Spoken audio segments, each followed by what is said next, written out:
I want to take it back a bit so you hear this part.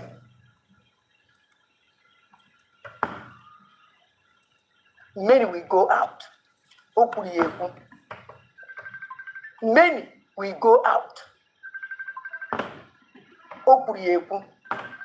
When they get a ganya. Ngumwa. Kaina negayent. In that land to destroy our angel, you are enemy of the state of Biafra. You are enemy of the Biafra people. During the time when our leader, Prime Minister, was here with us. COS. COS, I'm sorry to talk. Yeah. All our COS were woman. When we keep their wound, this woman till and this is strong. Nkotana aboja de ko. I didn't support anybody. But if you want to know the right time. All I see, no, but to be the right person. He did the house until Robert Tobia Bata, OCOS. OCOS. Oh no, the whole world, Yama. Before, Obatobia, my name will get some okay. Waja. My name, why COS, only reason.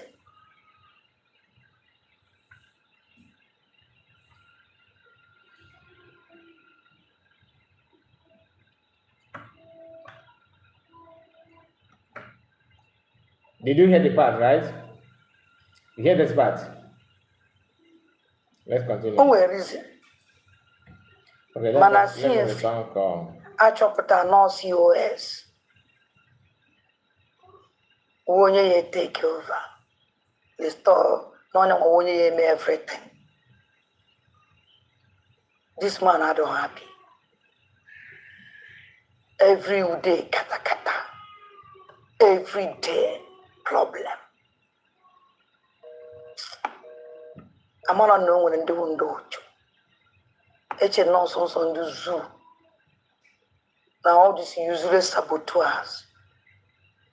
Man, to this point, I don't know. I don't understand. Oh, we banyamiri. Dere mo wadan dem banandek. I'm fighting not today. Phone mulingi didn't so gimme. And they send him the program. Shows you that now Biafrans are happy for this man. Nobody is happy with him. Nobody. Nobody. After them, ECOWAS if a menu. Biafrans half a fear as no one if a menu. I know if a menu. Obatobia's cabinet is very intact. Come on, no one and feel that now because all finance and don't have control media. Yeah, he control media. He control media that he can do anything. But a man that's not like that. Only chukus know ya weze. Chukune no man name. Yet because of me okay. Case of uze wine. Because of no wine or the impossible. Your finances, stay your finance. That they will fundraise Saturday will reason. And then inside that place, man, make the decision. Why he didn't talk about Tazen and social media? And chief of staff warning. But let's say about Korobish. I thought on Biafra against our chief of staff. Why for this man name here?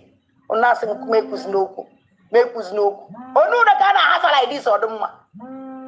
Even your driver who got on Biafra against the chief of staff is that can never work. It can never work. Not ever than them and they get it now. Oh no, we have a call to obey a map. No.